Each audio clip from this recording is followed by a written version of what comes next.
ਵਾਹਿਗੁਰੂ ਜੀ।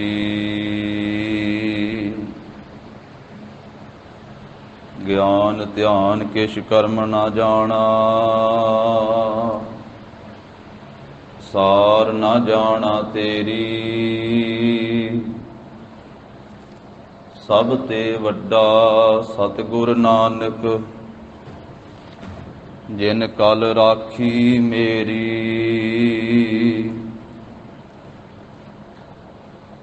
ਗਿਆਨ ਅੰਜਨ ਗੁਰ ਦੀਆ, ਅਗਿਆਨ ਅੰਧੇਰ ਬਿਨਾਸ਼। ਹਰ ਕਿਰਪਾ ਤੇ ਸੰਤ ਭੇਟਿਆ,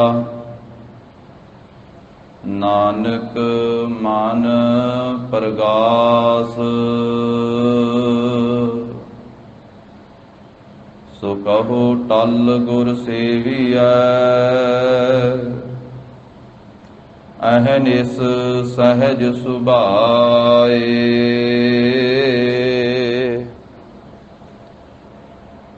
ਦਰਸ਼ਨ ਪਰਸੈ ਗੁਰੂ ਕੈ, ਜਨਮ ਮਰਨ ਦੁਖ ਜਾਏ। ਹੋਵੈ ਸਿਫਤ ਖਸਮ ਦੀ, ਨੂਰ ਅਰਸਹੁ ਕੁਰਸਹੁ ਝਟੀਐ। ਤੁਧ ਡਿਠੇ ਸੱਚੇ ਪਾਤਿਸ਼ਾਹ, ਮਲ ਜਨਮ ਜਨਮ ਦੀ ਕੱਟੀਐ। ਸੱਜਣ ਸੱਚਾ ਪਾਤਿਸ਼ਾਹ, ਸਿਰ ਸਾਹਾਂ ਦੈ ਸਾਹੋ।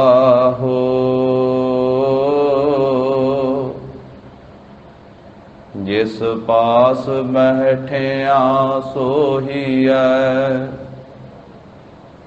ਸਭਨਾ ਦਾ ਵੇਸਾਹੋ।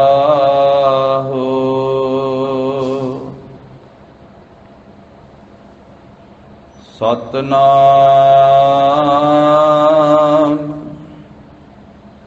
ਸ੍ਰੀ ਵਾਹਿਗੁਰੂ ਸਾਹਿਬ ਜੀ।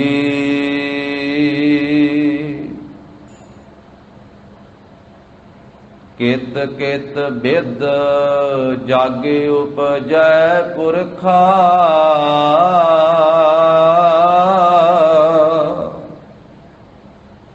ਕਿਤ ਕਿਤ ਦੁਖ ਬਿਨਸ ਜਾਈ।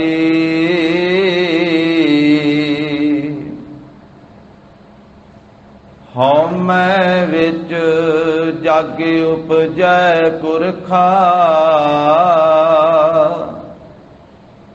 ਨਾਮ ਵਿਸਰਿਐ ਦੁਖ ਪਾਈ।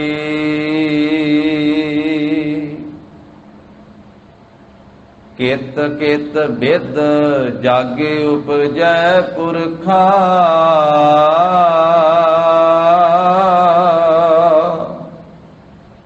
ਕਿਤ ਕਿਤ ਦੁਖ ਬਿਨਸ ਜਾਈ।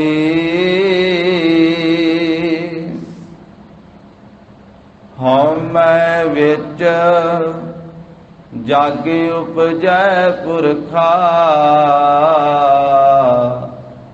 ਨਾਮ ਵਿਸਰਿਐ ਦੁਖ ਪਾਈ। ਗੁਰਮੁਖ ਹੋਵੈ ਸੋ ਗਿਆਨ ਤਤ ਵਿਚਾਰੈ, ਹਉਮੈ ਸ਼ਬਦ ਜਲਾਏ। ਤਨ ਮਨ ਨਿਰਮਲ ਨਿਰਮਲ ਬਾਣੀ, ਸਾਚੈ ਰਹੈ ਸਮਾਏ। ਨਾਮੇ ਨਾਮ ਰਹੈ ਬੈਰਾਗੀ, ਸਾਚ ਰਖਿਆ ਔਰ ਧਾਰੇ। ਨਾਨਕ ਬਿਨ ਨਾਵੈ ਜੋਗ ਕਦੇ ਨਾ ਹੋਵੈ। ਦੇਖਹੁ ਹਿਰਦੈ ਵਿਚਾਰੇ। ਨਾਮੇ ਨਾਮ ਰਹਿ ਬੈਰਾਗੇ। ਸਾਚ ਰਖਿਆ ਉਰ ਧਾਰੇ। ਨਾਨਕ ਬਿਨ ਨਾਵੈ ਜੋਗ ਕਦੇ ਨਾ ਹੋਵੈ। ਦੇਖਹੁ ਹਿਰਦੈ ਵਿਚਾਰੇ।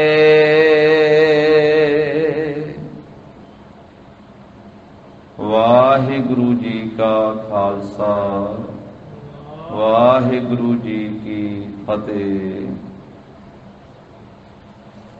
ਜਾਹਰ ਜਹੂਰ ਹਾਜ਼ਰ ਹਜੂਰ ਸਰਬ ਕਲਾ ਭਰਪੂਰ। ਪਤਿਤ ਪਾਵਨ ਭਗਤ ਵਸ਼ਲ ਅੰਤਰਜਾਮੀ। ਦਸਾਂ ਪਾਤਸ਼ਾਹੀਆਂ ਦੀ ਜੋਤ ਧੰਨ ਸ੍ਰੀ ਗੁਰੂ ਗ੍ਰੰਥ ਸਾਹਿਬ ਜੀ ਮਹਾਰਾਜ। ਸਤਿਗੁਰਾਂ ਦੀ ਅਪਰ ਅਪਾਰ ਕਿਰਪਾ ਰਹਿਮਤ ਦਾ ਸਦਕਾ ਜਗਤ ਗੁਰੂ ਜਾਹਰ ਪੀਰ ਜਗਤ ਗੁਰ ਬਾਬਾ ਧੰਨ ਧੰਨ ਸ੍ਰੀ ਗੁਰੂ ਨਾਨਕ ਦੇਵ ਸਾਹਿਬ ਜੀ ਮਹਾਰਾਜ। ਸਤਿਗੁਰਾਂ ਦੇ ਪਾਵਨ ਚਰਨਾਂ ਦੀ ਛੋਹ ਦੇ ਨਾਲ ਪਾਵਨ ਹੋਈ ਧਰਤੀ, ਪਵਿੱਤਰ ਹੋਈ ਧਰਤੀ, ਸੁਲਤਾਨਪੁਰ ਲੋਧੀ ਦੀ ਨਗਰੀ, ਗੁਰੂ ਜੀ ਦਾ ਪਾਵਨ ਅਸਥਾਨ ਸੱਚਖੰਡ ਦਰਬਾਰ ਗੁਰਦੁਆਰਾ ਸ੍ਰੀ ਬੇਰ ਸਾਹਿਬ ਜੀ ਵਿਖੇ ਅੰਮ੍ਰਿਤ ਵੇਲੇ ਦੇ ਸਜੇ ਹੋਏ ਸੁੰਦਰ ਦੀਵਾਨ ਦੀ ਹਾਜ਼ਰੀ ਭਰ ਰਹੀ ਸਤਿਗੁਰਾਂ ਦੀ ਸਾਜੀ ਨਵਾਜੀ ਹੋਈ ਸਾਧ ਸੰਗਤ ਜੀਓ। ਮਹਾਰਾਜ ਸਾਹਿਬ ਜੀ ਨੇ ਕਿਰਪਾ ਕੀਤੀ ਹੈ। ਅੰਮ੍ਰਿਤ ਵੇਲੇ ਤੋਂ ਆਪਣੇ ਅੰਮ੍ਰਿਤਮਈ ਦਰਸ਼ਨ ਬਖਸ਼ਿਸ਼ ਕੀਤੇ। ਸਤ ਸੰਗਤ ਦਾ ਅਮੋਲਕ ਸੁਭਾਗਾ ਸਮਾਂ ਪ੍ਰਾਪਤ ਹੋਇਆ ਹੈ। ਪਾਰ ਬ੍ਰਹਮ ਹੋਆ ਸਹਾਈ, ਕਥਾ ਕੀਰਤਨ ਸੁਖਦਾਈ। ਲੜੀਵਾਰ ਰੂਪ ਦੇ ਵਿੱਚ ਸਿੱਧ ਗੋਸ਼ਟ ਬਾਣੀ ਦੁਆਰਾ ਜਗਤ ਗੁਰੂ ਪਹਿਲੇ ਪਾਤਸ਼ਾਹ ਧੰਨ ਧੰਨ ਸ੍ਰੀ ਗੁਰੂ ਨਾਨਕ ਦੇਵ ਸਾਹਿਬ ਜੀ ਮਹਾਰਾਜ ਉਪਦੇਸ਼ ਦੀ ਬਖਸ਼ਿਸ਼ ਕਰ ਰਹੇ ਹਨ।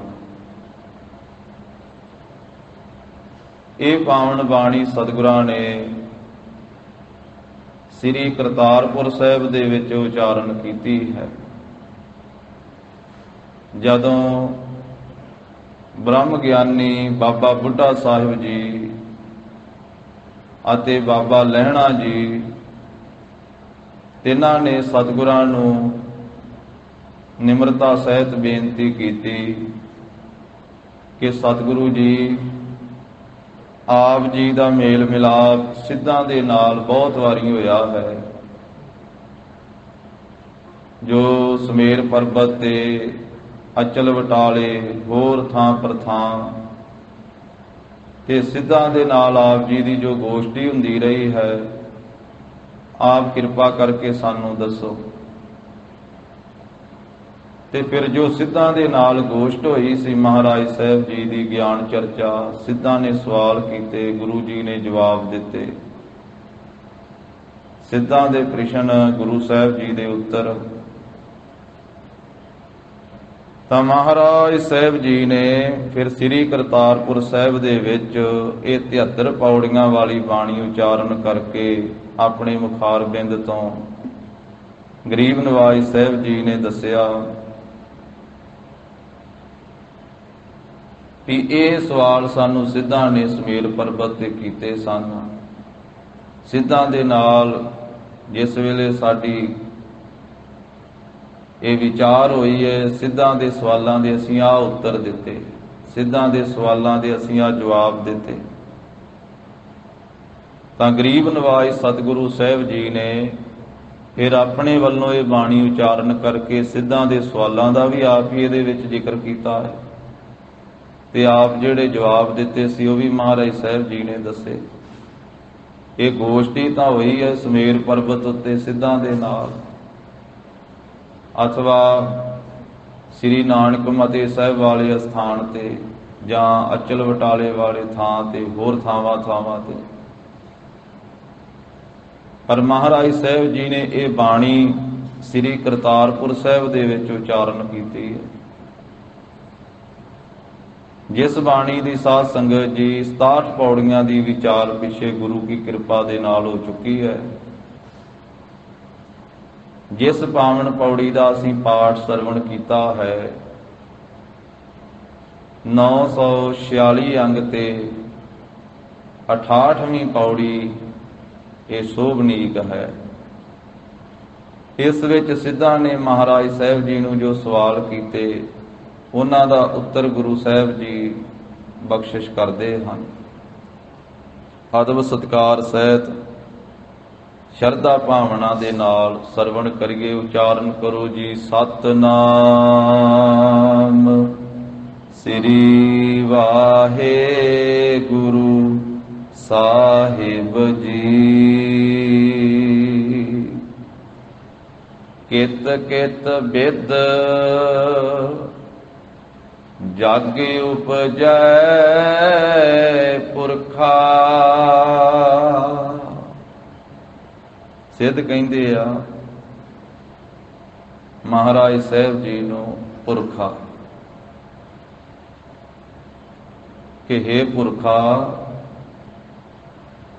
ਕਿਹੜੀ ਕਿਹੜੀ ਵਿਧੀ ਦੇ ਨਾਲ ਜਗ ਪੈਦਾ ਹੁੰਦਾ ਹੈ,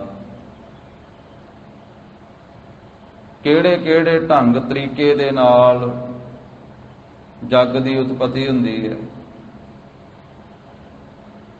हे ਸ੍ਰੀ ਨਾਨਕ ਪੁਰਖ ਜੀ ਸਾਡੇ ਇਸ ਸਵਾਲ ਦਾ ਉੱਤਰ ਦਿਓ ਵੀ ਉਹ ਕਿਹੜਾ ਕਿਹੜਾ ਢੰਗ ਹੈ, ਕਿਹੜੀ ਕਿਹੜੀ ਵਿਧੀ ਹੈ ਜਿਸ ਦੇ ਦੁਆਰਾ ਸੰਸਾਰ ਉਪਜਦਾ ਹੈ, ਸੰਸਾਰ ਪੈਦਾ ਹੁੰਦਾ ਹੈ। ਕਿਤ ਕਿਤ ਦੁਖ ਬਿਨਸ ਜਾਈ।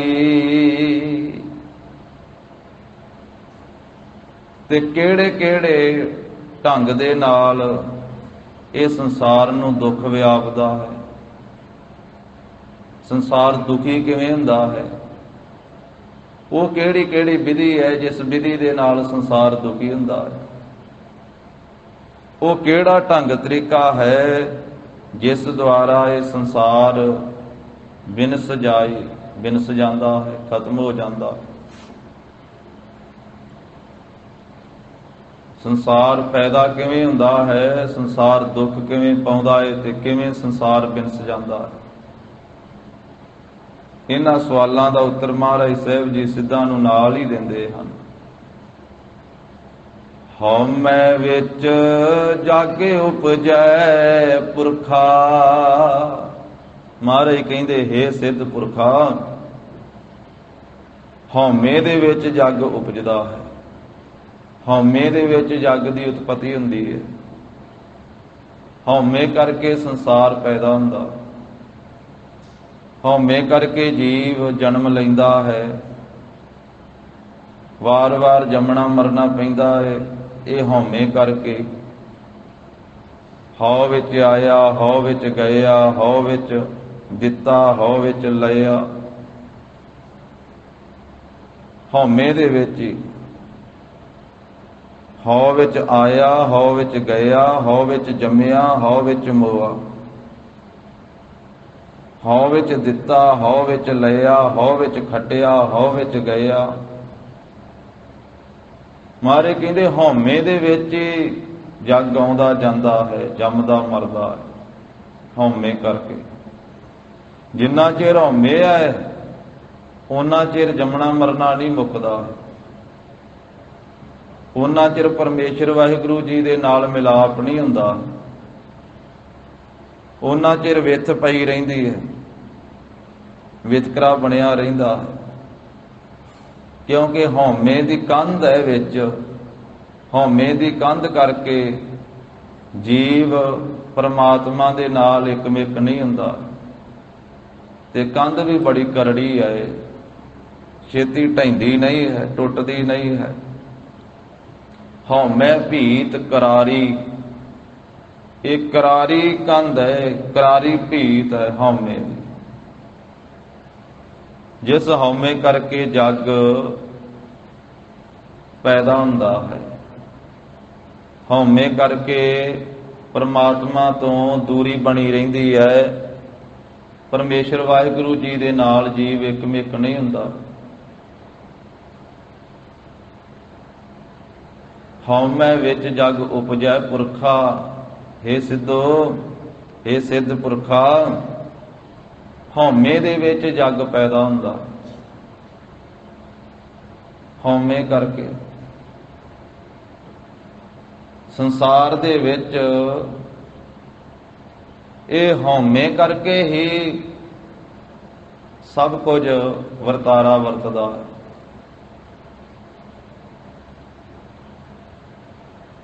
और ये हौमे भी परमेश्वर ने आप ही पाई हुई है विच जीव दे अंदर। कैसी अचरजी खेड़ आ परमात्मा दी, हौमे भी नाल ही पा दिती है। गुरबाणी च वचन आया है, जिन रच रचिया पुरख विधाता नाले हौमै पाई। जदों जग दा रचन रचिया ते नाल ही हौमे पा दिती। वो फिर हौमे नूं पा भी आप दिता विच, ते फिर कह भी दिता भी हौमे नूं मिटना भी पवेगा, हौमे नूं मुकाउणा भी पवेगा, हौमे नूं खत्म भी करना पवेगा। गुरु साहब दे उपदेश नाल, गुरु के शब्द नाल जुड़ करके हौमे नूं निवृत्त करना पवेगा। फिर तेरा जमना मरना मुकेगा। जिन्ना चिर हौमे नूं नहीं मेटदा उन्ना चिर जन्मदा मरदा रहेगा।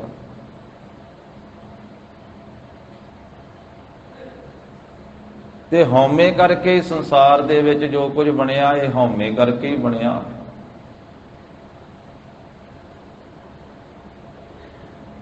हौमे है, मान लो जो कुछ भी बन रहा है ये है परमेश्वर की खेड ही वाहिगुरू की। हौमे भी उन्हें आप ही विच पाई हुई है संसार की। मनुख दे अंदर सब तो वध हौमे जिहड़ी है बंदे दे अंदर ही। 84 लाख जूना दे विचों सब तो वधीक हौमे मनुख दे विच। जदों रोग गिणे ना, रोग गुरबाणी दे अंदर रोग केड़ा रोग किनू दिता, उथे महाराज ने आख्या भी हौमे दा रोग बंदे नूं दिता, हौमे दा रोग मनुख नूं दिता। बाकी जूना अपने थां थां ते उन्हां विच भी कोई ना कोई रोग पाया है। पर गरीब नवाज ने आख्या हौमै रोग मनुख का दीना।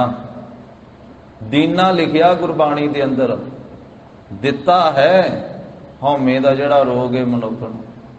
इस करके मनुख हौमे दे विच आपां कहने संसार बड़ा तरक्कियां ते जा रहा, संसार ने बड़ी तरक्की की, बहुत कुछ बन गया। कहंदे भी पुराने बजुर्गों वेले तां इन्ना कुछ नहीं हुंदा सी, हुण नवीआं नवीआं काढां, नवां नवां कुछ रोज बनदा पिया। ये हौमे करके ही बनदा। बंदा कहंदा जे मेरे गवांढी ने वड्डा घर बनाया तो मैं उहदे नालों वड्डा बनाउणा। वो कौन कहता है? अंदरों हौमे कहंदी जे ये मेरे तो अगे मैं ਇਹਦੇ तो अगे जाना। जे इन्हें मोटरसाइकिल वड्डा लिया मैं ਉਹਦੇ तो वड्डा लेना। जे इन्हें गड्डी वड्डी लई मैं ਇਹਦੇ तो वड्डी लवांगा। जे इन्हें घर इस तरह बनाया मैं ਇਹਦੇ तो वड्डा बनावां। हौमे कर करके ही संसार पैदा हुंदा है। महाराज कहंदे हौमे विच जग उपजै पुरखा। जो कुछ वड्डियां वड्डियां बिल्डिंगां, कारखाने, फैक्टरियां, जो कुछ दिस रहा है, सतगुरु कहंदे हौमे दे विच ही सारा कुछ पैदा हो रहा है। हौमे करके प्रवृत्ति वध रही है, हौमे करके भज दौड़ वध रही है, हौमे विच ही जग जिहड़ा पैदा हो रहा है।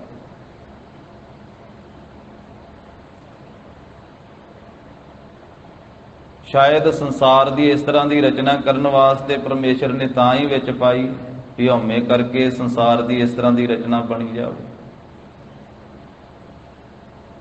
ਸਭ ਕੁਝ ਤਾਂ ਆਪ ਹੀ ਜਾਣਦਾ ਨਾ ਪਰਮੇਸ਼ਰ, ਪਰ ਗਰੀਬ ਨਵਾਜ ਸਤਿਗੁਰੂ ਕਹਿੰਦੇ ਵੀ ਹਉਮੈ ਪਾਈ ਵੀ ਆਪ ਹੀ ਹੈ ਕਰਤਾ ਪੁਰਖ ਨੇ ਵਿੱਚ,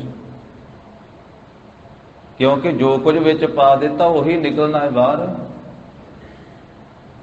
ਹਉਮੈ ਵਿੱਚ ਆਪ ਹੀ ਪਾਈ ਹੈ, ਕਾਮ ਵਿੱਚ ਆਪ ਹੀ ਪਾਇਆ, ਕ੍ਰੋਧ ਆਪ ਹੀ ਪਾਇਆ, ਲੋਭ ਵੀ ਆਪ ਹੀ ਵਿੱਚ ਰੱਖਿਆ, ਮੋਹ ਵੀ ਆਪ ਹੀ ਰੱਖਿਆ। ਹੁਣ ਮੋਹ ਬੰਦੇ ਨੇ ਆਪ ਤਾਂ ਨਹੀਂ ਪਾ ਲਿਆ, ਪਾਇਆ ਤਾਂ ਪਰਮੇਸ਼ਰ ਨੇ ਹੀ ਹੈ। ਜੇ ਨਾ ਪਾਉਂਦਾ ਤੇ ਫਿਰ ਆਪਸ ਵਿੱਚ ਮੇਲ ਮਿਲਾਪ ਹੀ ਨਹੀਂ ਹੋਣਾ ਸੀ, ਫਿਰ ਸਾਂਝ ਹੀ ਕੋਈ ਨਹੀਂ ਬਣਨੀ ਸੀ। ਮਾਤਾ ਪਿਤਾ ਦੇ ਨਾਲ ਧੀ ਪੁੱਤਰ ਦਾ ਪਿਆਰ ਉਹ ਮੋਹ ਕਰਕੇ ਹੀ ਹੈ, ਪਤੀ ਪਤਨੀ ਦੀ ਸਾਂਝ ਮੋਹ ਕਰਕੇ ਹੈ।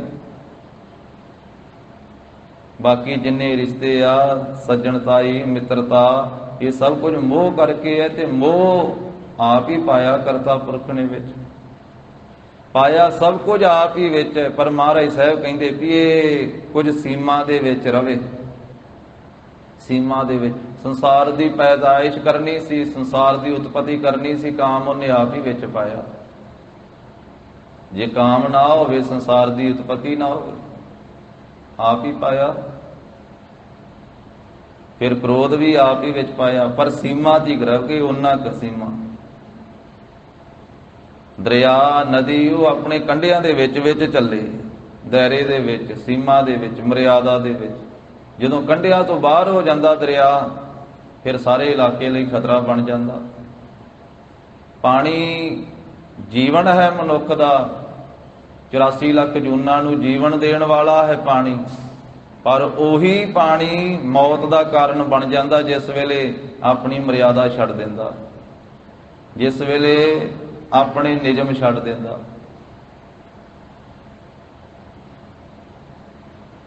ਅੱਗ ਰੋਟੀ ਪਕਾਉਂਦੀ ਹੈ ਜੇ ਨਿਯਮ ਵਿੱਚ ਰਹਿ ਕੇ ਚੁੱਲ੍ਹੇ 'ਚ ਬਲੇ, ਚੁੱਲ੍ਹੇ ਵਿੱਚ ਬਲਦੀ ਹੋਈ ਅੱਗ ਪ੍ਰਸ਼ਾਦਾ ਪਕਾਉਂਦੀ ਹੈ, ਜੀਵਨ ਹੈ। ਪਰ ਚੁੱਲ੍ਹੇ 'ਚੋਂ ਬਾਹਰ ਨਿਕਲ ਕੇ ਜੇ ਘਰ ਨੂੰ ਲੱਗ ਜਾਵੇ ਤੇ ਮੌਤ ਦਾ ਕਾਰਨ ਬਣ ਜਾਂਦੀ ਹੈ। ਹਵਾ ਆਕਸੀਜਨ ਜੀਵਨ ਹੈ, ਪਰ ਉਹੀ ਹਵਾ ਜੇ ਝੱਖੜ ਦਾ ਰੂਪ ਬਣ ਜਾਵੇ, ਕੋਠੇ ਵੀ ਢਾਹ ਦਿੰਦੀ ਹੈ, ਦਰਖਤ ਵੀ ਪੁੱਟ ਦਿੰਦੀ ਹੈ। ਜਦੋਂ ਹਨੇਰੀ ਦਾ ਰੂਪ, ਝੱਖੜ ਦਾ ਰੂਪ, ਤੂਫਾਨ ਦਾ ਰੂਪ ਬਣ ਜਾਵੇ ਤੇ ਫਿਰ ਸਭ ਕੁਝ ਪੁੱਟ ਕੇ ਵੀ ਰੱਖ ਦਿੰਦੀ ਹੈ। ਤੋ ਇਸ ਕਰਕੇ ਇਹ ਪਾਇਆ ਤੇ ਸਭ ਕੁਝ ਕਰਤਾ ਪੁਰਖ ਨੇ ਆਪ ਹੀ ਹੈ।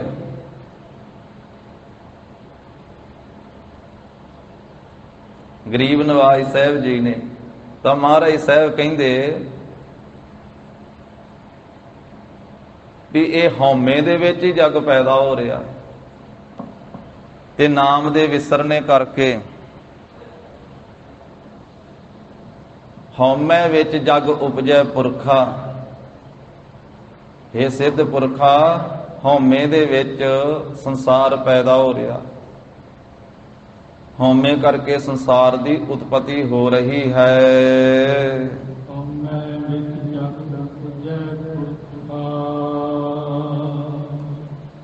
ਨਾਮ ਵਿਸਰੈ ਦੁਖ ਪਾਈ। ਤੇ ਨਾਮ ਦੇ ਵਿਸਰ ਜਾਣੇ ਕਰਕੇ ਦੁੱਖ ਪਾਉਂਦਾ ਹੈ।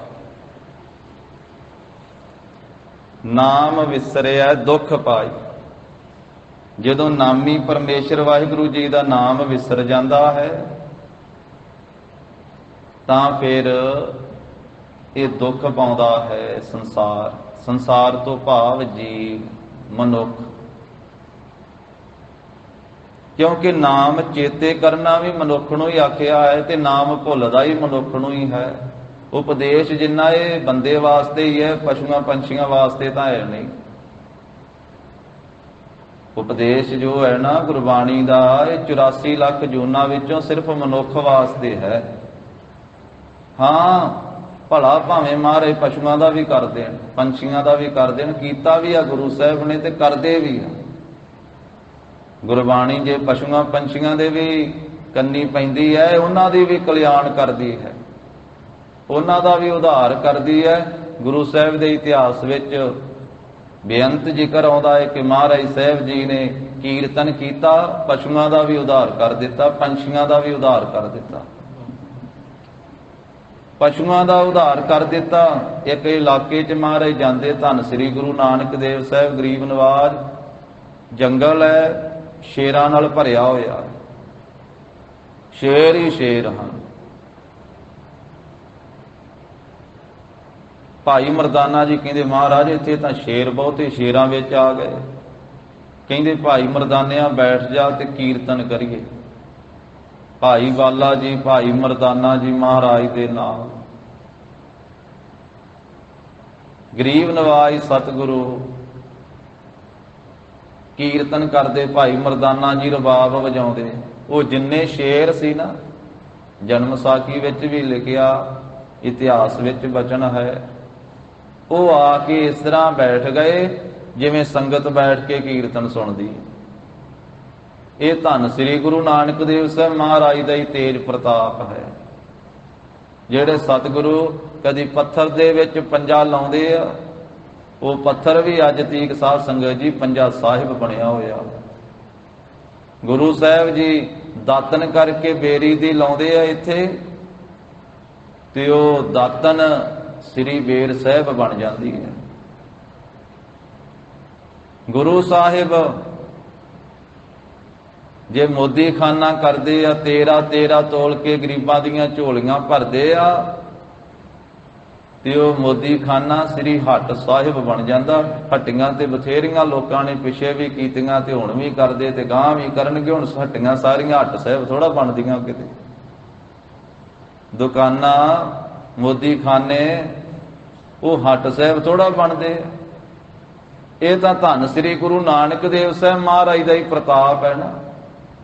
ਜਿੱਥੇ ਬਾਬਾ ਪੈਰ ਧਰੇ ਪੂਜਾ ਆਸਣ ਥਾਪਣ ਸੋਆ। ਜਿੱਥੇ ਮਹਾਰਾਜ ਪੈਰ ਧਰ ਦੇਣ ਉਹ ਪੂਜਾ ਦਾ ਆਸਣ ਥਾਪਿਆ ਗਿਆ, ਤੇ ਜਿੱਥੇ ਗੁਰਬਾਣੀ ਗਾ ਦੇਣ ਉੱਥੇ ਫਿਰ ਕਿੱਡੀ ਵੱਡੀ ਮਹਾਨਤਾ। ਜਿੱਥੇ ਕੋਈ ਕਲਾ ਮਹਾਰਾਜ ਵਰਤਾ ਦਿੰਦੇ, ਕੌੜੇ ਰੀਠੇ ਵੱਲੇ ਵੇਖਦੇ, ਉਹ ਅੱਜ ਤੀਕ ਮਿੱਠੇ ਫਲ ਦਿੰਦਾ। ਉਹ ਸ਼ੇਰ ਇਸ ਤਰ੍ਹਾਂ ਆ ਕੇ ਅੱਗੇ ਬੈਠ ਗਏ ਜਿਵੇਂ ਸੰਗਤ ਸਰੋਤੇ ਬੈਠਦੇ। ਸਤਿਗੁਰੂ ਜੀ ਨੇ ਕੀਰਤਨ ਦੀ ਸਮਾਪਤੀ ਕੀਤੀ, ਕੀਰਤਨ ਦਾ ਭੋਗ ਪਾਇਆ, ਤੇ ਉਹਨਾਂ ਸ਼ੇਰਾਂ ਦੀ ਸੁਰਤ ਜਗਾਈ। ਉਹਨਾਂ ਸ਼ੇਰਾਂ ਨੇ ਗੁਰੂ ਸਾਹਿਬ ਜੀ ਨੂੰ ਬੇਨਤੀ ਕੀਤੀ ਕਿ ਮਹਾਰਾਜ ਕਿਰਪਾ ਕਰੋ, ਪਤਾ ਨਹੀਂ ਕਿਹੜੇ ਪਾਪਾਂ ਦਾ ਫਲ ਅਸੀਂ ਆ ਤਾਮਸੀ ਜੂਨ ਭੋਗ ਰਹੇ ਆ। ਅਸੀਂ ਇਸ ਜੰਗਲ ਦੇ ਵਿੱਚ ਕੋਈ ਪਸ਼ੂ ਨਹੀਂ ਛੱਡਿਆ, ਸਭ ਖਾ ਗਏ, ਤੇ ਸਾਡੀ ਕਲਿਆਣ ਕਰੋ, ਅਸੀਂ ਹੁਣ ਭੁੱਖੇ ਮਰਦੇ ਪਏ। ਵੱਡੀ ਗਿਣਤੀ ਵਿੱਚ ਸ਼ੇਰ। ਉਹਨਾਂ ਨੂੰ ਇਹ ਸੋਝੀ ਕਿਵੇਂ ਪ੍ਰਾਪਤ ਹੋਈ? ਉਹਨਾਂ ਨੇ ਬੇਨਤੀ ਮਹਾਰਾਜ ਸਾਹਿਬ ਜੀ ਨੂੰ ਕਿਵੇਂ ਕੀਤੀ? ਇਹ ਸਾਧ ਸੰਗਤ ਜੀ, ਇਹ ਤਾਂ ਧੰਨ ਸ੍ਰੀ ਗੁਰੂ ਨਾਨਕ ਦੇਵ ਸਾਹਿਬ ਮਹਾਰਾਜ ਹੀ ਜਾਣਦੇ ਹਨ। ਪਰ ਇਤਿਹਾਸ ਵਿੱਚ ਇਹ ਬਚਨ ਲਿਖਿਆ ਹੋਇਆ ਵੀ ਗੁਰੂ ਸਾਹਿਬ ਦਾ ਕੀਰਤਨ ਸੁਣ ਕਰਕੇ ਉਹ ਤਾਮਸੀ ਜੂਨ, ਪਸ਼ੂ ਜੂਨੀ, ਸ਼ੇਰ ਉਹ ਸਾਹਮਣੇ ਬੈਠੇ ਰਹੇ, ਤੇ ਉਹਨਾਂ ਨੇ ਮਹਾਰਾਜ ਅੱਗੇ ਬੇਨਤੀ ਕੀਤੀ। ਤੇ ਸਤਿਗੁਰੂ ਸਾਹਿਬ ਜੀ ਨੇ ਆਖਿਆ ਕਿ ਹੁਣ ਤੁਹਾਡਾ ਸਰੀਰ ਛੁੱਟ ਜਾਵੇਗਾ, ਫਿਰ ਤੁਹਾਨੂੰ ਮਨੁੱਖਾ ਜਨਮ ਮਿਲੇਗਾ, ਤੇ ਮਨੁੱਖਾ ਜਨਮ ਦੇ ਵਿੱਚ ਤੁਸੀਂ ਸਾਡੀ ਸਿੱਖੀ ਪ੍ਰਾਪਤ ਕਰਕੇ ਤੇ ਮੁਕਤ ਹੋ ਜਾਓਗੇ, ਤੁਹਾਡੀ ਕਲਿਆਣ ਕਰਾਂਗੇ। ਵੇਖੋ, ਚਾਹੁਣ ਤਾਂ ਉਸ ਵੇਲੇ ਵੀ ਮੁਕਤੀ ਦੇ ਸਕਦੇ ਸੀ, ਉਂਝ ਦੇ ਹੀ ਦਿੱਤੀ ਜਦੋਂ ਇਹ ਬਚਨ ਕਰ ਦਿੱਤਾ ਕਿ ਹੁਣ ਇਹ ਸ਼ੇਰ ਦੀ ਜੂਨੀ ਵਿੱਚੋਂ ਤੁਸੀਂ ਮਨੁੱਖ ਦੀ ਜੂਨੀ ਵਿੱਚ ਜਾਓਗੇ, ਤੇ ਮਨੁੱਖ ਜੂਨੀ ਵਿੱਚ ਫਿਰ ਤੁਹਾਨੂੰ ਉਪਦੇਸ਼ ਦੇ ਕਰਕੇ, ਸਿੱਖ ਬਣਾ ਕਰਕੇ ਤੁਹਾਡੀ ਕਲਿਆਣ ਕਰਾਂਗੇ।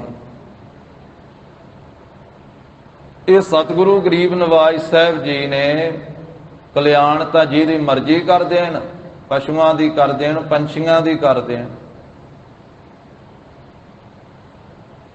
ਕਿੰਨੇ ਪਸ਼ੂਆਂ ਦਾ ਉਧਾਰ ਕੀਤਾ ਮਹਾਰਾਜ ਸਾਹਿਬ ਜੀ ਨੇ। ਛੇਵੇਂ ਪਾਤਸ਼ਾਹ ਨੇ ਦਸਮ ਪਾਤਸ਼ਾਹ ਜੀ ਨੇ ਸ਼ਿਕਾਰ ਕੀਤੇ ਤੇ ਉਹ ਸ਼ਿਕਾਰ ਕਰ ਕਰਕੇ ਜੀਵਾਂ ਦੀ ਕਲਿਆਣ ਕੀਤੀ ਤੇ ਪਿਛਲੇ ਜਨਮ ਵੀ ਦੱਸ ਦਿਆ ਕਰਦੇ ਸੀ ਆਪਣੇ ਸਿੱਖਾਂ ਨੂੰ ਕਿ ਇਹ ਜਿਹਦਾ ਅਸੀਂ ਸ਼ਿਕਾਰ ਕੀਤਾ ਨਾ ਇਹਦਾ ਪਿਛਲਾ ਜਨਮ ਕੀ ਹੈ। ਜਿਵੇਂ ਜਾਮਣੀ ਸਾਹਿਬ ਆ ਫਿਰੋਜ਼ਪੁਰ ਦੇ ਇਲਾਕੇ ਦੇ ਵਿੱਚ ਅਸਥਾਨ ਬਣਿਆ ਹੈ, ਉਹ ਬਾਜ ਦੇ ਪਾਸੋਂ ਮਹਾਰਾਜ ਸਾਹਿਬ ਜੀ ਨੇ ਤਿੱਤਰ ਨੂੰ ਖਵਾਇਆ ਸੀ। ਕਿੰਨਾ ਲੰਮਾ ਉਹਦੇ ਮਗਰ ਸਤਿਗੁਰੂ ਜੀ ਨੇ ਜਾ ਕੇ ਆਪਣਾ ਬਾਜ ਛੱਡ ਕੇ ਤੇ ਜਿਉਂਦੇ ਤਿੱਤਰ ਨੂੰ ਜਿਹੜਾ ਸੀ ਉਹ ਬਾਜ ਦੇ ਕੋਲੋਂ ਖਵਾਇਆ। ਸੰਗਤਾਂ ਵੇਖ ਵੇਖ ਕੇ ਹੈਰਾਨ, ਕਈ ਤਰ੍ਹਾਂ ਦੇ ਮਨਾਂ ਵਿੱਚ ਤਰਕਾਂ ਪੈਦਾ ਹੋਣ ਕਿ ਦਸਵੇਂ ਪਾਤਸ਼ਾਹ ਇੰਨੇ ਮਹਾਨ ਸਤਿਗੁਰੂ ਤੇ ਜਿਉਂਦੇ ਤਿੱਤਰ ਨੂੰ ਬਾਜ ਦੇ ਕੋਲੋਂ ਤੁੜਾ ਕੇ ਖਵਾ ਦਿੱਤਾ। ਤੇ ਫਿਰ ਮਹਾਰਾਜ ਸਾਹਿਬ ਜੀ ਨੇ ਦੱਸਿਆ ਵੀ ਅਸੀਂ ਇਹ ਜਾਮਣੀ ਭੁਗਤਾਈ ਹੈ, ਜਾਮਣੀ ਭੁਗਤਾਈ।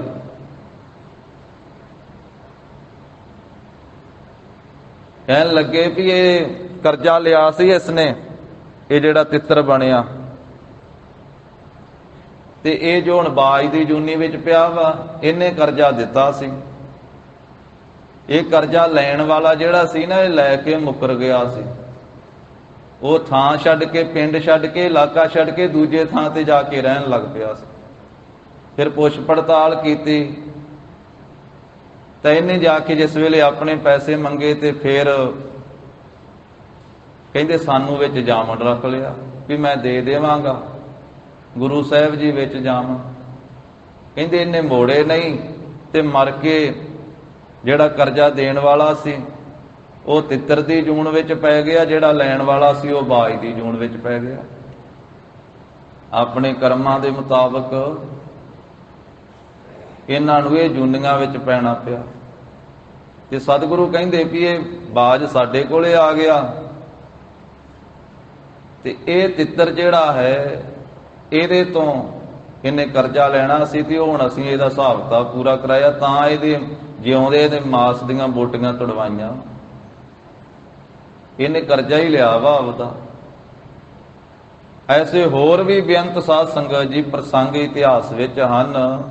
ਜਿਵੇਂ ਮੂਲਾ ਖੱਤਰੀ ਮਹਾਰਾਜ ਸਾਹਿਬ ਜੀ ਤੋਂ ਬੇਮੁਖ ਹੋ ਕਰਕੇ ਕਈਆਂ ਜੂਨੀਆਂ ਵਿੱਚ ਪਿਆ ਤੇ ਦਸਵੇਂ ਪਾਤਸ਼ਾਹ ਨੇ ਨੰਦੇੜ ਦੀ ਧਰਤੀ ਤੇ ਸਹਿ ਦੀ ਜੂਨ ਵਿੱਚ ਪਏ ਹੋਏ ਦਾ ਸ਼ਿਕਾਰ ਕਰਕੇ ਉਹਦੀ ਕਲਿਆਣ ਕੀਤੀ ਤੇ ਨਾਲੇ ਦੱਸ ਦਿੱਤਾ ਸੀ ਵੀ ਇਹ ਸਿਆਲਕੋਟ ਦਾ ਭਾਈ ਮੂਲਾ ਖੱਤਰੀ ਸੀ।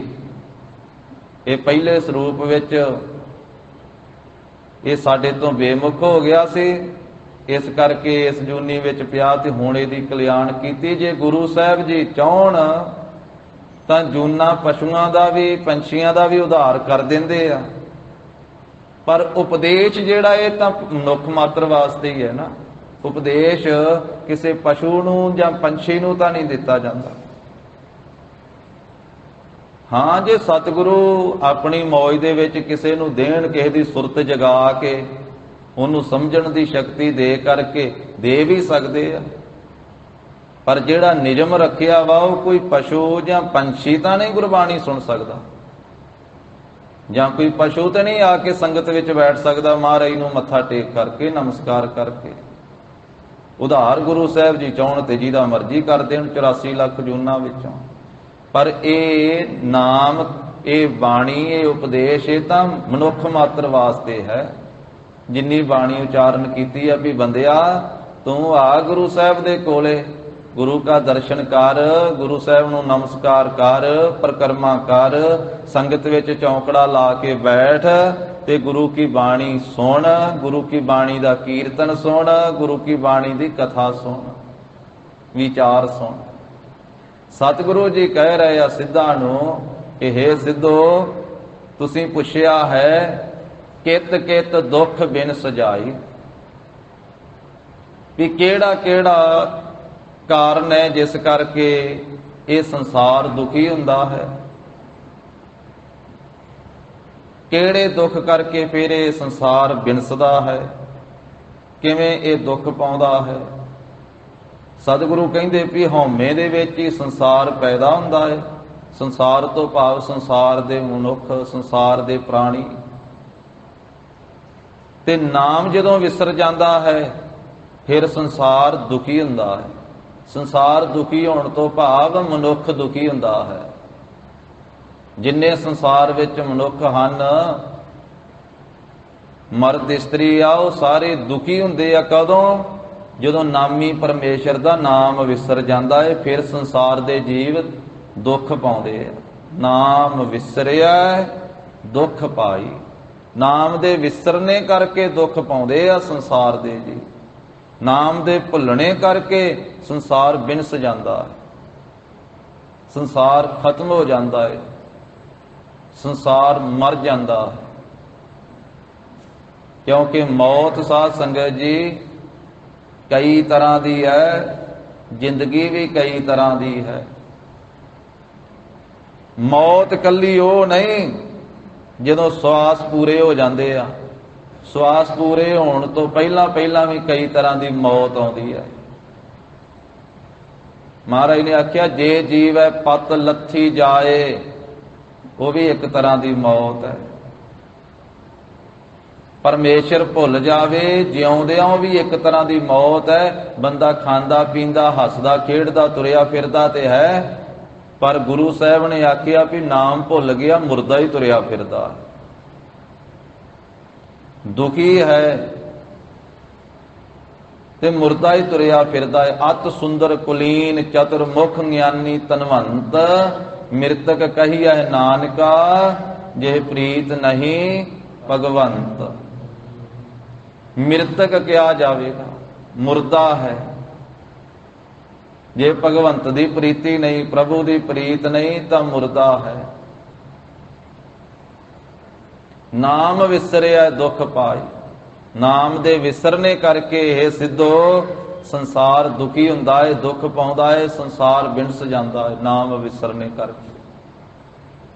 ਜੀਵਨ ਹੀ ਨਾਮ ਨੂੰ ਚੇਤੇ ਕਰਨਾ ਜੀਵਨ ਹੈ। ਜੀਵਨੋਂ ਮੈਂ ਜੀਵਨ ਪਾਇਆ, ਗੁਰਮੁਖ ਭਾਏ ਰਾਮ। ਸਿੱਧੋ ਜੀਵਨ ਹੀ ਪਰਮੇਸ਼ਰ ਦਾ ਉਚਾਰਨ ਕਰਨਾ ਹੈ, ਪਰਮੇਸ਼ਰ ਦੇ ਨਾਮ ਨੂੰ ਆਖਣਾ ਜੀਵਨ ਹੈ। ਉਹਦੇ ਨਾਮ ਦਾ ਭੁੱਲ ਜਾਣਾ ਬਿਨਸ ਜਾਣਾ ਹੈ, ਖਤਮ ਹੋ ਜਾਣਾ ਹੈ।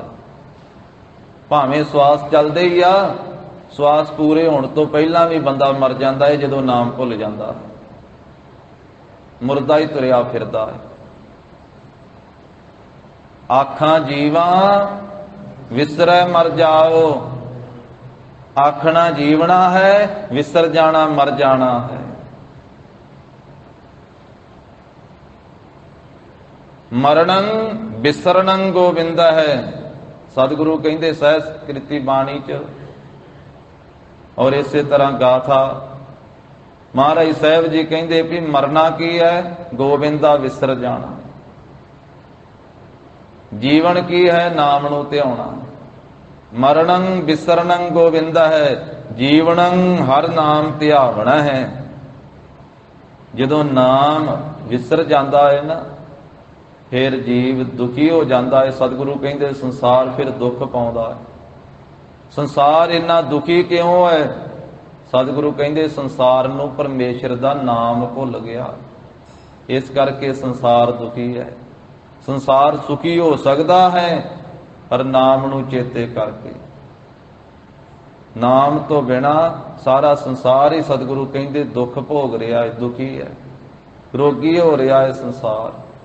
ਹਉਮੈ ਦਾ ਰੋਗ ਲੱਗਾ ਹੋਇਆ, ਤ੍ਰਿਸ਼ਨਾ ਦਾ ਰੋਗ ਲੱਗਾ ਹੋਇਆ, ਇਹ ਵੱਡੇ ਦੀਰਘ ਰੋਗ ਲੱਗੇ ਹੋਏ ਆ ਪਰਮੇਸ਼ਰ ਦੇ ਭੁੱਲਣ ਕਰਕੇ। ਨਾਨਕ ਦੁਖੀਆ ਸਭ ਸੰਸਾਰ, ਨਾਨਕ ਦੁਖੀਆ ਸਭ ਸੰਸਾਰ। ਨਾਨਕ ਦੁਖੀਆ ਸਭ ਸੰਸਾਰ, ਨਾਨਕ ਦੁਖੀਆ ਸਭ ਸੰਸਾਰ। ਨਾਨਕ ਦੁਖੀਆ ਸਭ ਸੰਸਾਰ, ਨਾਨਕ ਦੁਖੀਆ ਸਭ ਸੰਸਾਰ। ਨਾਨਕ ਦੁਖੀਆ ਸਭ ਸੰਸਾਰ, ਨਾਨਕ ਦੁਖੀਆ ਸਭ ਸੰਸਾਰ। ਨਾਨਕ ਦੁਖੀਆ ਸਭ ਸੰਸਾਰ, ਨਾਨਕ ਦੁਖੀਆ ਸਭ ਸੰਸਾਰ। ਨਾਨਕ ਦੁਖੀਆ ਸਭ ਸੰਸਾਰ। ਨਾਨਕ ਦੁਖੀਆ ਸਭ ਸੰਸਾਰ। ਬਾਲੀ ਰੋਵੈ ਨਾਹੇ ਪਤਾਰ, ਬਾਲੀ ਰੋਵੈ ਨਾਹੇ ਪਤਾਰ। ਬਾਲੀ ਰੋਵੈ ਨਾਹੇ ਪਤਾਰ, ਬਾਲੀ ਰੋਵੈ ਨਾਹੇ ਪਤਾਰ। ਨਾਨਕ ਦੁਖੀਆ ਸਭ ਸੰਸਾਰ, ਨਾਨਕ ਦੁਖੀਆ ਸਭ ਸੰਸਾਰ। ਨਾਨਕ ਦੁਖੀਆ ਸਭ ਸੰਸਾਰ। ਨਾਨਕ ਦੁਖੀਆ ਸਭ ਸੰਸਾਰ। ਜੋ ਜੋ ਦੀਸੈ ਸੋ ਸੋ ਰੋਗੇ, ਜੋ ਜੋ ਦੀਸੈ ਸੋ ਸੋ ਰੋਗੇ।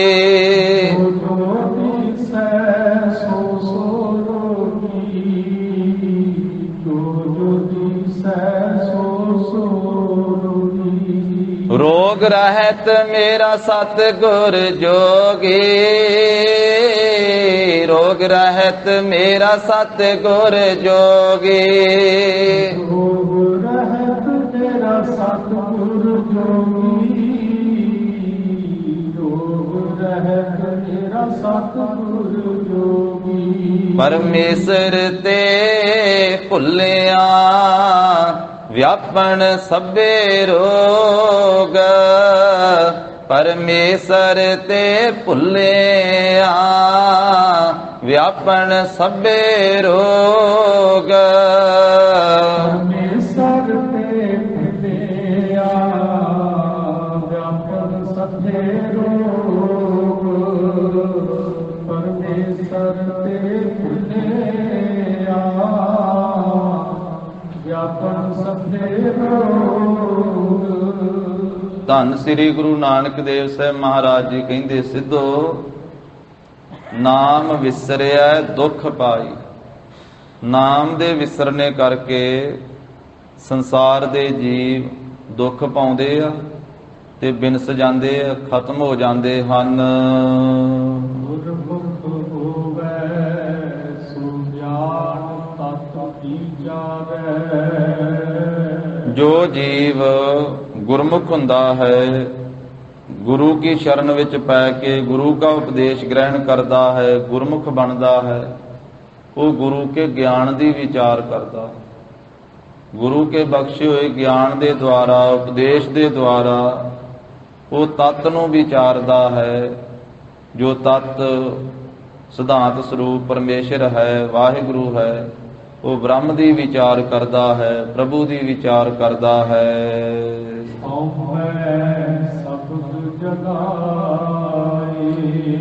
ਇਹ ਸਿੱਧੋ ਜਿਸ ਹਉਮੈ ਕਰਕੇ ਸੰਸਾਰ ਦੇ ਜੀਵ ਪੈਦਾ ਹੁੰਦੇ ਹਨ, ਵਾਰ-ਵਾਰ ਜੰਮਦੇ ਮਰਦੇ ਹਨ, ਗੁਰਮੁਖ ਗੁਰੂ ਕੇ ਸ਼ਬਦ ਦੇ ਅਭਿਆਸ ਦੇ ਦੁਆਰਾ ਉਸ ਹਉਮੈ ਨੂੰ ਜਲਾ ਦਿੰਦਾ ਹੈ, ਹਉਮੈ ਨੂੰ ਸਾੜ ਦਿੰਦਾ ਹੈ, ਹਉਮੈ ਨੂੰ ਖਤਮ ਕਰ ਦਿੰਦਾ ਹੈ। ਜਿਸ ਹਉਮੈ ਨੇ ਸੰਸਾਰ ਨੂੰ ਸਾੜਿਆ ਹੋਇਆ ਹੈ, ਗੁਰੂ ਕੀ ਸ਼ਰਨ ਵਿੱਚ ਪੈਣ ਵਾਲਾ ਉਸ ਹਉਮੈ ਨੂੰ ਸਾੜ ਦਿੰਦਾ ਸ਼ਬਦ ਦੇ ਅਭਿਆਸ ਦੁਆਰਾ। ਸ਼ਬਦ ਦੇ ਅਭਿਆਸ ਦੀ ਬ੍ਰਹਮ ਅਗਨੀ ਦੁਆਰਾ ਹਉਮੈ ਨੂੰ ਸਾੜ ਕੇ ਸਵਾਹ ਕਰ ਦਿੰਦਾ ਹੈ, ਹਉਮੈ ਨੂੰ ਖਤਮ ਕਰ ਦਿੰਦਾ। ਹਉਮੈ ਨੇ ਸੰਸਾਰ ਨੂੰ ਸਾੜਿਆ ਹੋਇਆ ਹੈ, ਹਉਮੈ ਕਰਕੇ ਜੀਵ ਜੰਮਦਾ ਮਰਦਾ, ਹਉਮੈ ਕਰਕੇ, ਹੰਕਾਰ ਕਰਕੇ।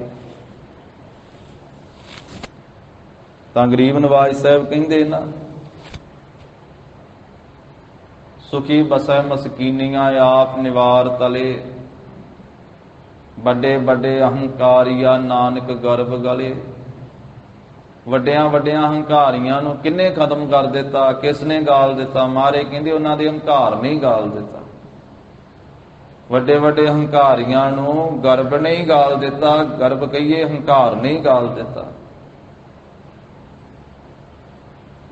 जिस कै अंतर राज अभिमान, सो नरक पाती होवत स्वान। जो जानै मैं जो बनवंत, सो होवत बिष्टा का जंत। आपस कौ कर्मवंत कहावै, जन्म मरै बहु जोन भरमावै। ਮਹਾਰਾਜ ਕਹਿੰਦੇ ਜੀਵ ਚੰਗੇ ਕਰਮ ਕਰਦਾ, ਜੇ ਆਪਣੇ ਆਪ ਨੂੰ ਕਰਮਵੰਤ ਕਵੀ ਕਹਾਉਂਦਾ ਹੈ ਨਾ, ਤੇ ਫਿਰ ਵੀ ਜੰਮਦਾ ਮਰਦਾ।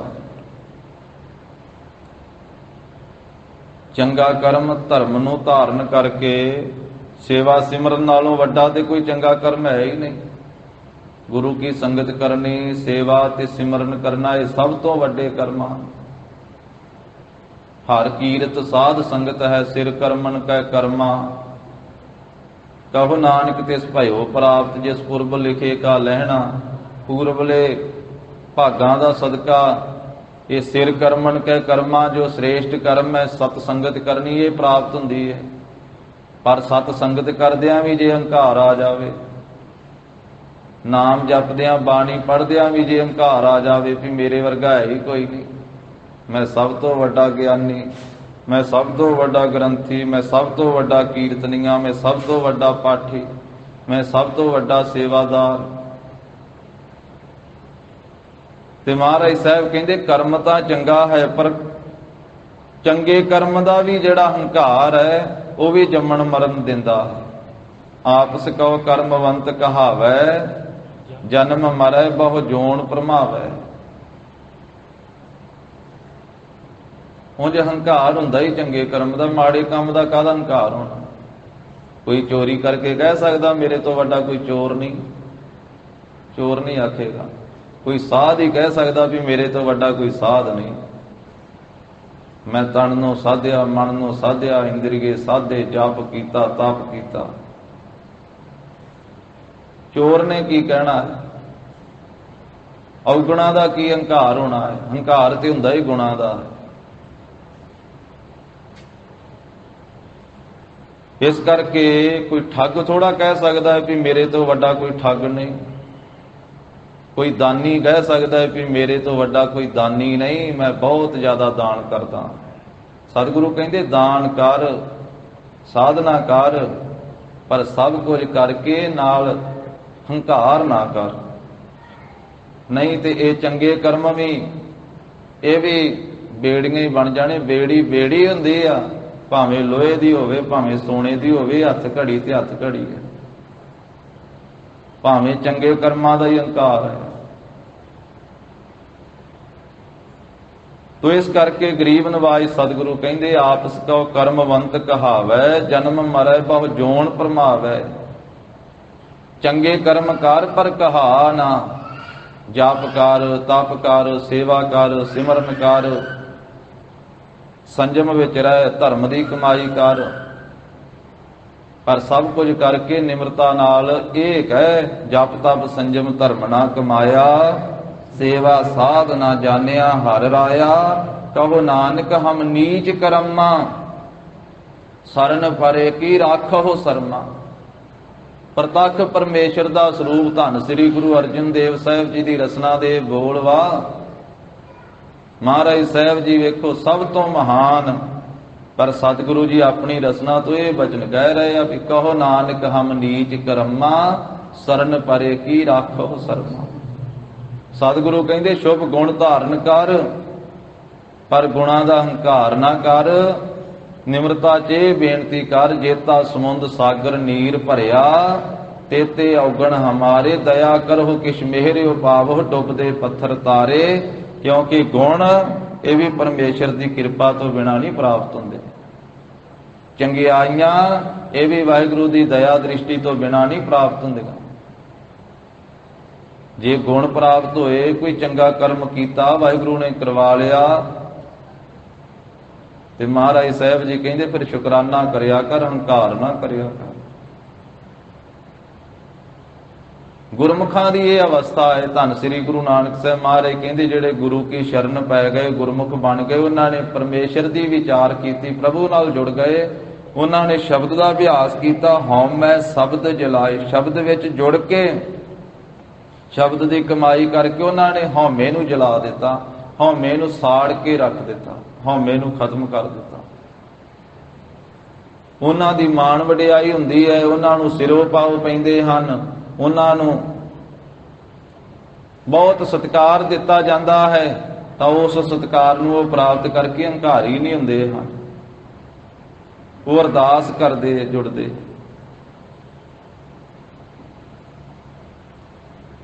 ਕਹਿੰਦੇ ਹਨ ਕਿ ਸ੍ਰੀਮਾਨ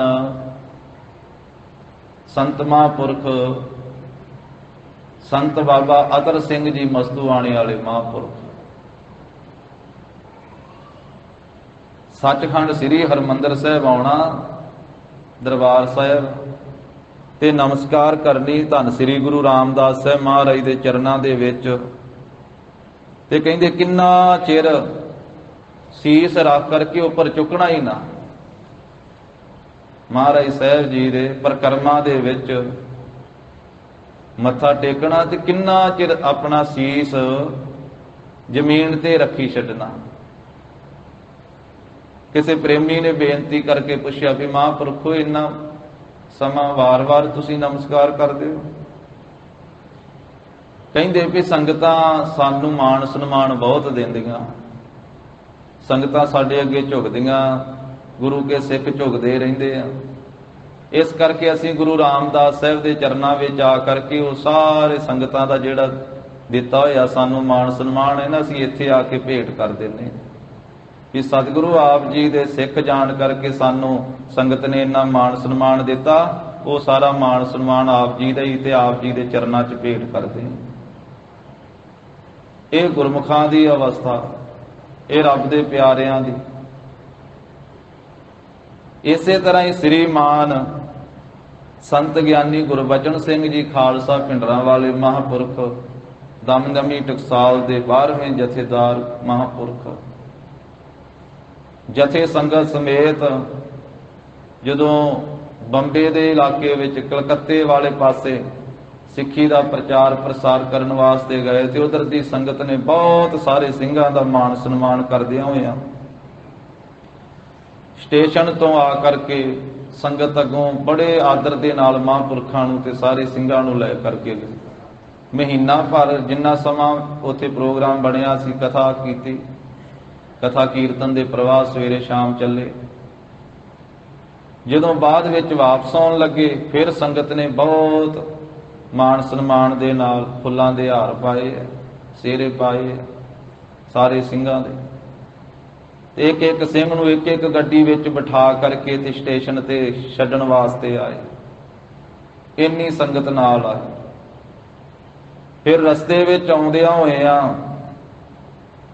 ਨਾਲ ਦੇ ਸਿੰਘਾਂ ਨਾਲ ਬਚਨ ਕੀਤਾ ਸੰਤਾਂ ਨੇ, ਸੰਤ ਗਿਆਨੀ ਗੁਰਬਚਨ ਸਿੰਘ ਜੀ ਖਾਲਸਾ ਪਿੰਡਰਾਂ ਵਾਲੇ ਮਹਾਂਪੁਰਖਾਂ ਨੇ, ਸੰਤ ਗਿਆਨੀ ਕਰਤਾਰ ਸਿੰਘ ਜੀ ਖਾਲਸਾ ਜੀ ਦੇ ਨਾਲ ਬਚਨ ਕੀਤਾ ਕਿ ਕਰਤਾਰ ਸਿੰਘਾ, ਇਹ ਜੋ ਇੰਨਾ ਮਾਣ ਸਨਮਾਨ ਆਪਾਂ ਨੂੰ ਸੰਗਤ ਨੇ ਦਿੱਤਾ, ਇਹ ਮਾਣ ਸਨਮਾਨ ਇਸ ਸਰੀਰ ਦਾ ਨਹੀਂ, ਇਸ ਖੱਲੜੇ ਦਾ ਨਹੀਂ, ਇਹ ਮਾਣ ਸਨਮਾਨ ਹੈ ਗੁਰੂ ਕੀ ਬਾਣੀ ਦਾ ਤੇ ਗੁਰੂ ਕੇ ਬਾਣੇ ਦਾ। ਸਤਿ ਸ੍ਰੀ ਅਕਾਲ। ਕਹਿਣ ਲੱਗੇ ਆਪਾਂ ਗੁਰੂ ਕੀ ਬਾਣੀ ਪੜ੍ਹਦੇ ਹਾਂ ਤੇ ਤਨ ਉੱਤੇ ਗੁਰੂ ਕਾ ਬਾਣਾ ਪਹਿਨਿਆ ਹੋਇਆ, 5 ਕਕਾਰੀ ਬਾਣਾ। ਇਹ ਬਾਣੀ ਤੇ ਬਾਣੀ ਦਾ ਮਾਣ ਸਨਮਾਨ ਸੰਗਤ ਕਰਦੀ ਹੈ। ਇਹ ਮਾਣ ਸਨਮਾਨ ਆ ਖੱਲੜੇ ਦਾ ਨਹੀਂ, ਇਹ ਸਰੀਰ ਦਾ ਨਹੀਂ। ਇਹ ਸਾਧ ਸੰਗਤ ਜੀ ਗੁਰਮੁਖਾਂ ਦੀ, ਮਹਾਂਪੁਰਖਾਂ ਦੀ, ਗੁਰੂ ਕੇ ਪਿਆਰਿਆਂ ਦੀ ਅਵਸਥਾ ਹੈ। ਨਹੀਂ ਤੇ ਬੰਦੇ ਨੂੰ ਮਾਣ ਮਿਲੇ, ਆਦਰ ਮਿਲੇ, ਉਹ ਹੰਕਾਰੀ ਹੋ ਜਾਂਦਾ ਹੈ।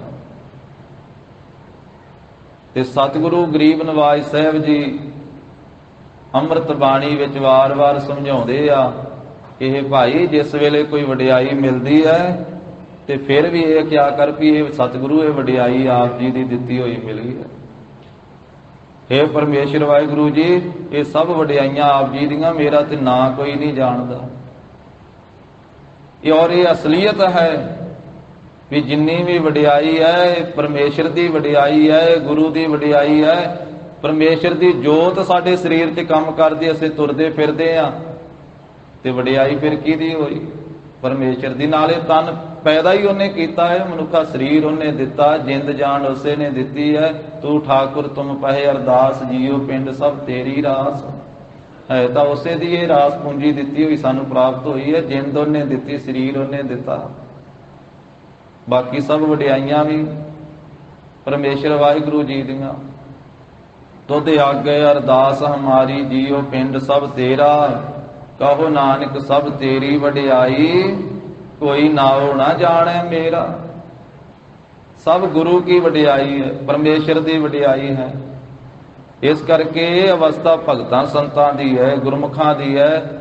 ਉਹ ਸੰਸਾਰ ਵਿੱਚ ਮਾਣ ਸਨਮਾਨ ਪ੍ਰਾਪਤ ਕਰਕੇ ਹੰਕਾਰੀ ਨਹੀਂ ਹੁੰਦੇ, ਕਿਉਂਕਿ ਉਹਨਾਂ ਨੇ ਸ਼ਬਦ ਦੇ ਅਭਿਆਸ ਦੁਆਰਾ ਹਉਮੈ ਨੂੰ ਸਾੜ ਹੀ ਦਿੱਤਾ ਹੈ, ਹਉਮੈ ਨੂੰ ਖਤਮ ਹੀ ਕਰ ਦਿੱਤਾ ਹੈ। ਮਾਰੇ ਕਹਿੰਦੇ ਸਿੱਧੋ ਉਹਨਾਂ ਗੁਰਮੁਖਾਂ ਦਾ ਤਨ ਵੀ ਮਨ ਵੀ ਨਿਰਮਲ ਹੋ ਗਿਆ, ਉਹਨਾਂ ਦੀ ਬਾਣੀ ਵੀ ਨਿਰਮਲ ਹੋ ਗਈ। ਰਸਨਾ ਤੋਂ ਜੋ ਬੋਲਦੇ ਉਹ ਵੀ ਨਿਰਮਲ, ਮੈਲ ਤੋਂ ਰਹਿਤ ਸੁੱਧ ਪਵਿੱਤਰ। ਉਹ ਪਵਿੱਤਰ ਗੁਰੂ ਕੀ ਬਾਣੀ ਦੇ ਨਾਲ, ਨਿਰਮਲ ਬਾਣੀ ਨਾਲ ਜੁੜ ਗਏ। ਇਸ ਕਰਕੇ ਉਹ ਮਨ ਬਾਣੀ ਸਰੀਰ ਕਰਕੇ ਨਿਰਮਲ ਹੋ ਗਏ, ਸੁੱਧ ਹੋ ਗਏ, ਪਵਿੱਤਰ ਹੋ ਗਏ। ਫਿਰ ਉਹ ਸੱਚੇ ਦੇ ਵਿੱਚ ਸਮਾਏ ਰਹਿੰਦੇ। ਸੱਚਾ ਪਵਿੱਤਰ ਹੈ, ਉਸ ਨਾਲ ਸਮਾਉਣ ਵਾਸਤੇ ਮਨੁੱਖ ਨੂੰ ਪਵਿੱਤਰ ਹੋਣਾ ਪੈਂਦਾ ਹੈ। ਪਵਿੱਤਰ ਹੋਣ ਵਾਸਤੇ ਗੁਰੂ ਵਾਲਾ ਬਣਨਾ ਪੈਂਦਾ। ਗੁਰੂ ਵਾਲਾ ਬਣ ਕੇ ਫਿਰ ਸ਼ਬਦ ਦਾ ਅਭਿਆਸ ਕਰਨਾ ਪੈਂਦਾ, ਬਾਣੀ ਦਾ ਅਭਿਆਸ ਕਰਨਾ ਪੈਂਦਾ ਹੈ। ਫਿਰ ਮਨੁੱਖ ਦਾ ਇਹ ਸਰੀਰ, ਮਨ ਔਰ ਰਸਨਾ, ਬਾਣੀ ਇਹ ਪਵਿੱਤਰ ਹੋ ਜਾਂਦੇ ਆ। ਤੇ ਜਦੋਂ ਪਵਿੱਤਰ ਹੋ ਜਾਂਦਾ ਫਿਰ ਪਵਿੱਤਰ ਪਰਮੇਸ਼ਰ ਵਿੱਚ ਸਮਾ ਜਾਂਦਾ ਹੈ। ਸੱਚ ਰਹਿ ਸਮਾਏ, ਸੱਚਾ ਪਰਮੇਸ਼ਰ, ਉਹਦੇ ਵਿੱਚ ਗੁਰਮੁਖ ਸਮਾਏ ਰਹਿੰਦੇ ਆ, ਭੇਦ ਹੋਏ ਰਹਿੰਦੇ ਹਨ।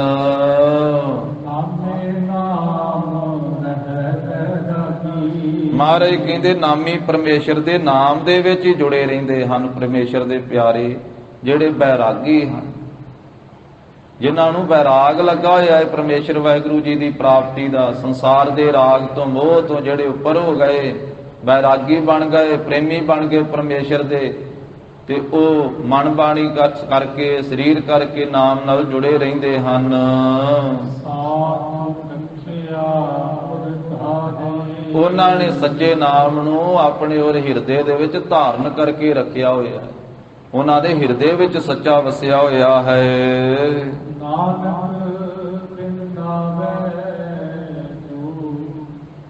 ਕਦੇ ਨਾ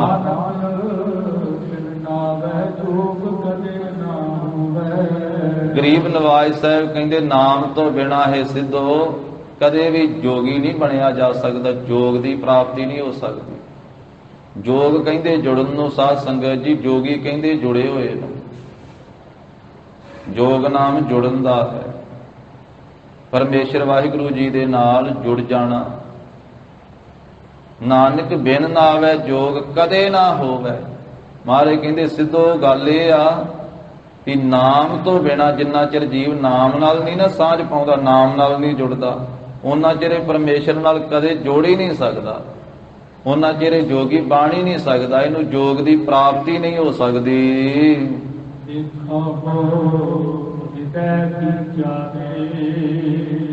ਜੇ ਸਾਡੇ ਬਚਨਾਂ ਤੇ ਤੁਹਾਨੂੰ ਯਕੀਨ ਨਹੀਂ ਤੇ ਆਪਣੇ ਹਿਰਦੇ ਵਿੱਚ ਵਿਚਾਰ ਕਰਕੇ ਵੇਖ ਲਓ। ਜਿੰਨੀਆਂ ਮਰਜ਼ੀ ਸਮਾਧੀਆਂ ਲਾ ਲਵੋ, ਜੇ ਨਾਮ ਨਾਲ ਨਾ ਜੁੜੋਗੇ ਤੇ ਅੱਖਾਂ ਮੀਟ ਕੇ ਬੈਠਣ ਦੇ ਨਾਲ, ਸਵਾਸ ਦਸਮ ਦੁਆਰ ਚੜਾਉਣ ਦੇ ਨਾਲ ਫਿਰ ਵੀ ਮਨ ਨੇ ਨਿਰਮਲ ਨਹੀਂ ਹੋਣਾ। ਮਨ ਨਿਰਮਲ ਨਹੀਂ। 10ਵੇਂ ਦੁਆਰ, 10ਵੇਂ ਦੁਆਰ ਵਿੱਚ ਪ੍ਰਾਣਾਯਾਮ ਕਰਕੇ ਇਹ ਸਵਾਸ ਰੋਕਣ ਦੇ ਨਾਲ, ਚੜਾਉਣ ਦੇ ਨਾਲ ਵੀ ਮਨ ਨਿਰਮਲ ਨਹੀਂ ਹੁੰਦਾ ਜਿੰਨਾ ਚਿਰ ਨਾਮ ਨਾਲ ਨਾ ਜੁੜਿਆ ਜਾਵੇ। ਇਹ ਆਪਣੇ ਹਿਰਦੇ ਵਿੱਚ ਤੁਸੀਂ ਵਿਚਾਰ ਕਰਕੇ ਵੇਖ ਲਓ। ਪਰਮੇਸ਼ਰ ਵਾਹਿਗੁਰੂ ਜੀ ਦੇ ਨਾਲ ਮਿਲਾਪ, ਜੋਗ, ਜੁੜਨਾ ਤਾਂ ਹੀ ਹੋ ਸਕਦਾ ਹੈ ਜੇ ਨਾਮ ਨਾਲ ਜੁੜੋਗੇ। ਨਾਮ ਤੋਂ ਬਿਨਾਂ ਜੋਗ ਕਦੇ ਵੀ ਨਹੀਂ ਪ੍ਰਾਪਤ ਹੋ ਸਕਦਾ। ਜੋਗ ਦੀਆਂ ਗੱਲਾਂ ਕੀਤੀਆਂ ਜਾ ਸਕਦੀਆਂ, ਗੱਲਾਂ ਹੋਰ ਹੁੰਦੀਆਂ, ਸਿੱਧੋ ਜੁੜਨਾ ਹੋਰ ਹੁੰਦਾ ਹੈ। ਲਿਬਾਸ ਧਾਰਨ ਕਰ ਲੈਣਾ ਹੋਰ ਗੱਲ ਹੁੰਦੀ ਹੈ, ਪਹਿਰਾਵਾ, ਪਰ ਜੁੜਨਾ ਹੋਰ ਹੈ। ਜੋਗੀ ਕਹਾ ਲੈਣਾ, ਬਸਤਰ ਪਾ ਲੈਣੇ, ਪਰ ਜੁੜਨਾ ਨਾਮ ਤੋਂ ਬਿਨਾਂ ਨਹੀਂ ਜੁੜਿਆ ਜਾ ਸਕਦਾ। ਗੱਲੀ ਜੋਗ ਨਾ ਹੋਈ, ਏਕ ਦ੍ਰਿਸ਼ਟ ਕਰ ਸੰਸਰ ਜਾਣੇ, ਜੋਗੀ ਕਹੀਐ ਸੋਈ। तो सतगुरु जी ने पवित्र उपदेश बख्शिया। गुरु साहिब जी की अगाध बोध बाणी की विचार साझी करदे हां। होइयां भुल्लां चुक्कां दी सतगुरु जी गुर संगत जी खिमा देनी। देहो सज्जण असीस अड़ियां, ज्यों होवै साहिब स्यों मेल। नामे नाम रहै पैरासी, साध रखिया और तारे। नानक बिन नावै जोग कदे ना होवै, देखो हृदय विचारे। वाहिगुरु जी का खालसा, वाहिगुरु जी की फतेह।